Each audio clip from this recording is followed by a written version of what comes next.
Assalamualaikum warahmatullahi wabarakatuh. Bismillahirrahmanirrahim. Saya Indriani dari kelas 1010. Saya akan menjelaskan materi tentang asuransi bank koperasi syariah untuk perekonomian umat dan bisnis yang maslahah. Asuransi syariah atau takaful adalah pengaturan risiko yang memenuhi ketentuan syariah, tolong-menolong, simbiosis mutualisme yang melibatkan peserta asuransi dan pengelola, serta berdasarkan pada ketentuan Al-Quran dan Sunnah. Adapun unsur-unsur yang terdapat dalam asuransi yaitu adanya pihak tertanggung, pihak penanggung, akad atau perjanjian asuransi, pembayaran iuran, premi, kerugian, kerusakan atau kehilangan yang diderita tertanggung, peristiwa yang tidak bisa diprediksi. Perusahaan asuransi yang pertama kali terdiri di Indonesia diprakarsai oleh pemerintah Hindia Belanda, bergerak di bidang asuransi sektor perkebunan yang bernama Bataviase ZN Brand Asuransi Medspin pada tahun 1843. Adapun perusahaan asuransi syariah pertama yang lahir di Indonesia diawali dari kepedulian yang tulus dari Ikatan Cendekiawan Muslim Indonesia atau ICMI. Hukum asuransi menurut para fuqaha ada golongan utama fikih yang menyatakan hukum asuransi itu mubah, sementara golongan yang lain menyatakan haram. Hukum asuransi syariah di Indonesia pada tahun 2001 MUI menerbitkan fatwa bahwa asuransi syariah secara sah diperbolehkan dalam ajaran agama Islam. Rukun, syarat, dan larangan asuransi syariah. Imam Hanafi menyebutkan bahwa rukun asuransi hanya ada satu, yaitu ijab dan qabul.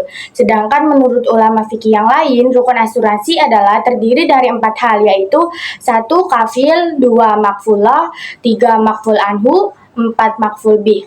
Adapun syarat dan larangan bagi orang yang akan melakukan asuransi syariah adalah 1. Balik, 2. Berakal, 3. Bebas berkehendak tidak dalam paksaan, 4. Tidak sah transaksi atau sesuatu yang tidak diketahui gerahar, 5.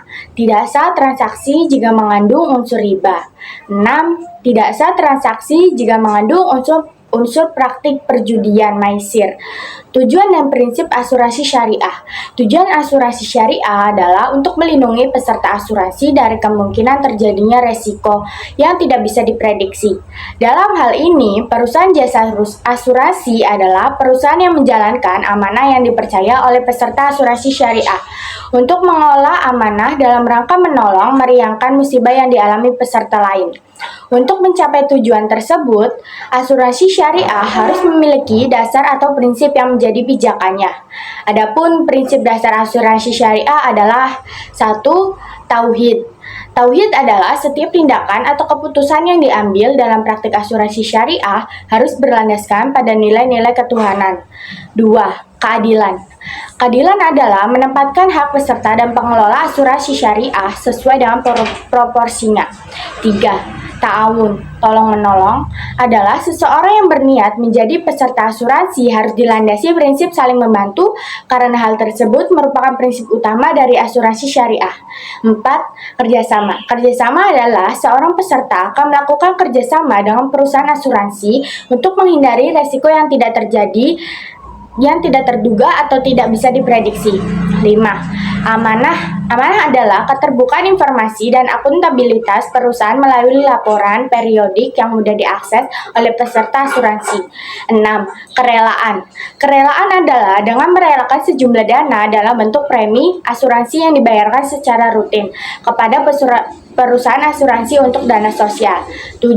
Larangan praktik riba adalah mengambil keuntungan atau kelebihan pada pengembalian yang berbeda dari jumlah aslinya.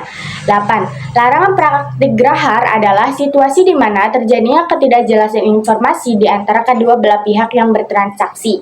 9.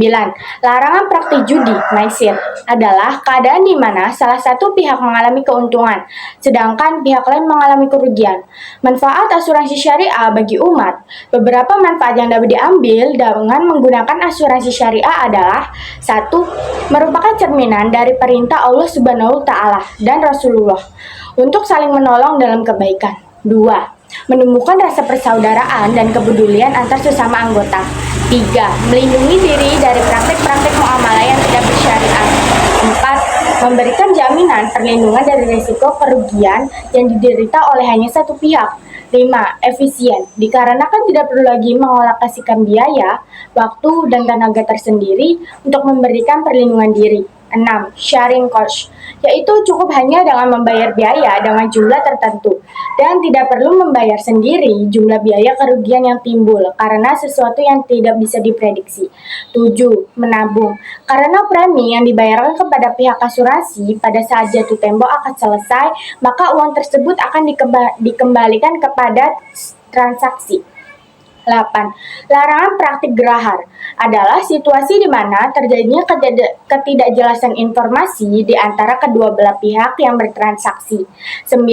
Larangan praktik judi, maisir adalah keadaan di mana salah satu pihak mengalami keuntungan, sedangkan pihak lain mengalami kerugian. Perbankan syariah. Bank syariah merupakan lembaga keuangan yang berbasis syariah Islam. Dalam skala yang luas, bank syariah merupakan lembaga keuangan yang memposisikan dirinya sebagai pemain aktif dalam mendukung dan memainkan iklim investasi bagi masyarakat.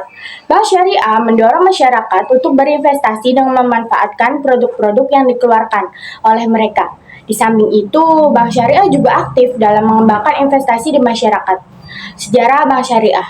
Bank syariah merupakan lembaga keuangan yang menjamin bahwa seluruh investasi yang dilakukan baik berupa produk maupun kegiatan menghimpun investasi dari masyarakat telah sesuai dengan prinsip-prinsip syariah. Bank syariah yang pertama kali terdiri di Indonesia yaitu PT Bank Muamalat Indonesia (BMI) pada tanggal 1 November 1991 dan resmi beroperasi sejak tanggal 1 Mei 1992. Adapun yang dimaksud dengan prinsip syariah adalah perjanjian yang dilandaskan pada hukum Islam antara bank dan pihak lain untuk penyimpanan dana atau pembiayaan dalam bentuk kegiatan usaha atau transaksi lainnya yang dinyatakan sesuai syariah. Kegiatan usaha atau transaksi lain tersebut antara lain adalah A. Pembiayaan dengan prinsip bagi hasil mudharabah. B. Pembiayaan dengan prinsip penyertaan modal musyarakah. C. Prinsip jual beli barang untuk memperoleh keuntungan murabahah. D. Penyimpanan barang modal dengan sewa murni ijarah. E. Pemindahan hak milik barang yang disewa dari pihak bank kepada pihak lain ijarah wa iktinah. Koperasi syariah. Definisi koperasi syariah. Koperasi syariah adalah badan usaha yang beranggotakan orang-orang atau badan hukum koperasi dengan melandaskan kegiatannya berdasarkan prinsip syariah, sekaligus sebagai gerakan ekonomi kerakyatan dengan prinsip kekeluargaan. Jenis-jenis kegiatan dan usaha yang dijalankan oleh koperasi syariah adalah penghimpunan dana dan penyaluran dana dari, oleh, dan kepada anggota, investasi atau kerjasama, jual beli, pelayanan jasa, pengalihan hutang, penggadaian syariah, pendelegasian mandat, pinjaman hutang, dan pinjaman lunak. Hikmah dan manfaat koperasi syariah. 1. Membuka dan memperluas lapangan pekerjaan bagi anggota dan masyarakat umum. 2. Membantu tumbuh dan berkembangnya usaha kecil mikro dan menengah dari para anggota koperasi. 3. Meningkat perekonomian nasional yang merupakan usaha bersama berdasarkan asas demokrasi dan kekeluargaan. Sekian video dari saya. Assalamualaikum warahmatullahi wabarakatuh.